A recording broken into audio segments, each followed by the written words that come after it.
Be informed and stay up to date with what your elected representatives are doing on your behalf with the State House Report. First, I want to say thank you all for giving me this opportunity and being able to have a conversation about some of the legislation that is going on here in our great state at our General Assembly and the impact that it may have upon those who share my ideas and those who may not. But the first thing I want to do is encourage everyone to download what we have is called the SC Legislature app. And with that particular app, you can keep your legislature at your fingertip whenever you are traveling in your vehicle, whenever you are sitting in your office and you may want to listen to some music. Tune us in so you can hear exactly who's saying what, and you don't have to worry about reading in the newspaper or listening to the news and having someone paraphrase what has been said. You can hear it for yourself. You can follow bills. You can find out who your legislators are. You can, there's just a number of things that you can do with that app. And I'm told that it's one of the best, if not the best app in the country. So please download the app so you don't have to listen to my opinion or my interpretation. You can get your own. As it relates to some of the legislation, I think timing is perfect because I've just left the General Assembly for a little while, and we're actually discussing Article 5, South Carolina completing an application to have within our great state the convening of the delegates to open up the Constitution. Now, some people might say, oh yeah, that's a good thing. Let's open up the Constitution. There's some things in there we need to change. But there's a lot we need to look at before we make that decision. Who will be sitting there as those delegates? When we look at a lot of the legislation that we are now encountering and how it's literally taking us backwards, do we want those same people to be in charge of us opening the Constitution? When I raised question on the floor, I was told that there was something in it to say that we specifically would not touch the 13th, 14th, 15th Amendment. Well, we have the Second Amendment, where gun rights in the state have just gone crazy. So once that's open, would they not? Or is there an opportunity for them to mess with the Second Amendment? We're already not taking in consideration that the right to bear arms in the event of a militia. We totally ignore that word militia and talk about everything else in the Second Amendment. So opening the Constitution gives them an opportunity to make that amendment worse than what it already is or is already interpreted. It gives an opportunity for women's rights. I didn't hear that those amendments were not going to be addressed. And there are probably other things within the Constitution that will give individuals an opportunity to change that may have a negative impact on some groups of people that they're either not considering or do not care about.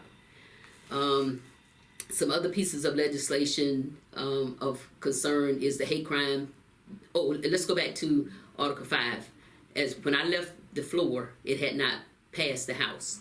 But if we take that vote and it passes, then you need to call. If you're okay with it, fine. But if you're not okay, and you're not, and you're concerned that opening the Constitution might cause some other problems, I would encourage you to call your representatives and your senators. And if they don't listen to you, then I encourage you to run against them.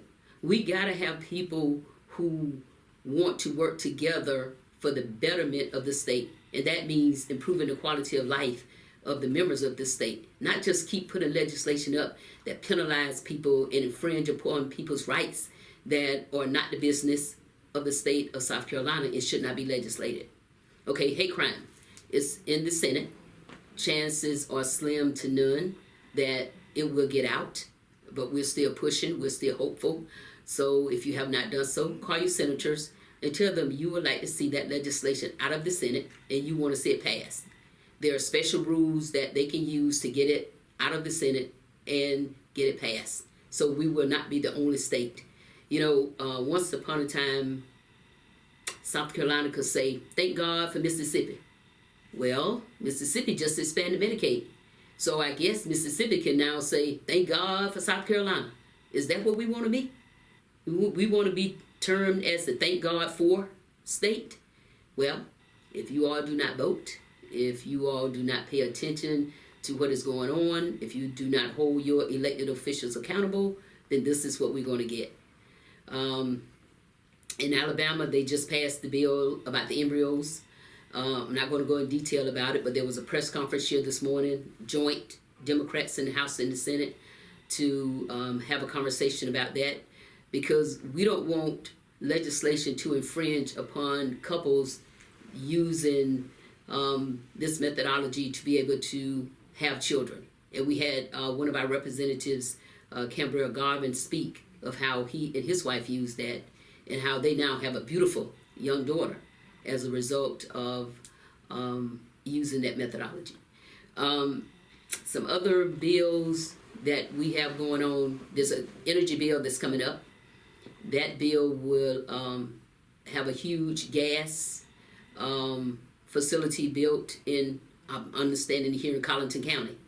Now, we know what happened in Fairfield County, my county, where we had VC Summer Nuclear Site. First of all, the plant was put in a community of mostly African Americans. And then they wanted to expand it. It's bad enough you have one reactor producing all of this stuff that may be harmful to the body that nobody is probably going to be honest about. But then we want to expand it to 2. Well, there were people who were so excited about the tax revenue that that was going to bring in. But we need to understand that some money is not worth it.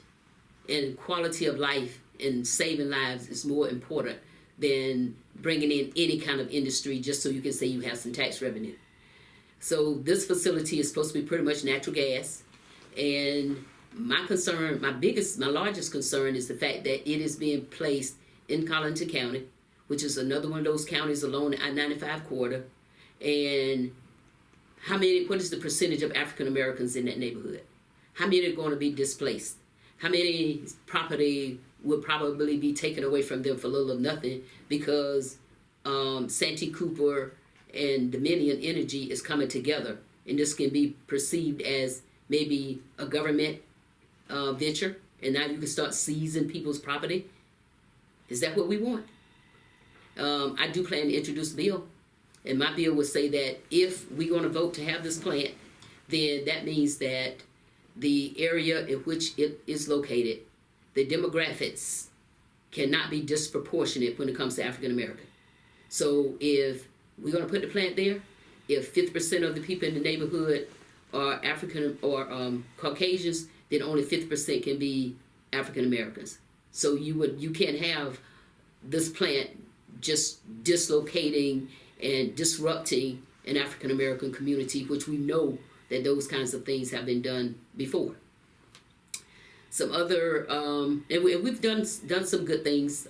This state, in my opinion, does a great job of taking care of our veterans as it relates to income, but I think we do a horrible job as it relates to mental health, as it relates to housing, as it relates to the homelessness when it comes to our veterans in particular, but not just our veterans, but people in general. We were in about a convention of state meeting, and we have all these people in this state who are suffering. And as I heard someone state on the news this morning, people want to say that people having a low-paying job is a result of something other than poverty.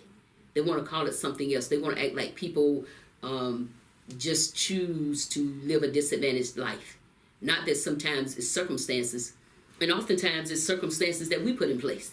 It may not necessarily be circumstances of their making, but we don't take ownership. Instead, what we do is punish. We passed a unemployment bill. Now, we started out by saying, we're going to cut the rate of unemployment insurance for small businesses, which is I think 0.004. So once you cut it, how much is that? At the expense of saying we're going to reduce the number of weeks that an individual can get unemployment. If you're in a county that is maybe 100 miles from another county where there is low unemployment, it may take you may find a job there making $7.25 an hour. So you telling me that you want someone to spend gas money, and then they have to maintain their car. driving 100 miles out to find a job versus we taking care of people who are of circumstances that we've created. We want to punish those people and cut their unemployment. What is that? How are you being good stewards and good servants when we call ourselves Christians and the Bible tells us that we should take care of our own? How are we doing that? If we're punishing people who circumstances are beyond their control and we don't want to give them a little bit of help. When companies come into the state, we give them thousands, millions of dollars to locate. And we never go back and see whether or not you really hired the number of people that you say you was going to hire. We don't go back and look and see whether or not you're paying the wages that you say you were going to pay. But we give you millions of dollars, but yet we're going to punish a poor person who's in poverty, not of making of their own, by cutting unemployment if they have a job and for whatever reason they're displaced from that job. Really? So I can go on and on and on. I don't know how much more you want me to say, but I'm sure I can say a lot.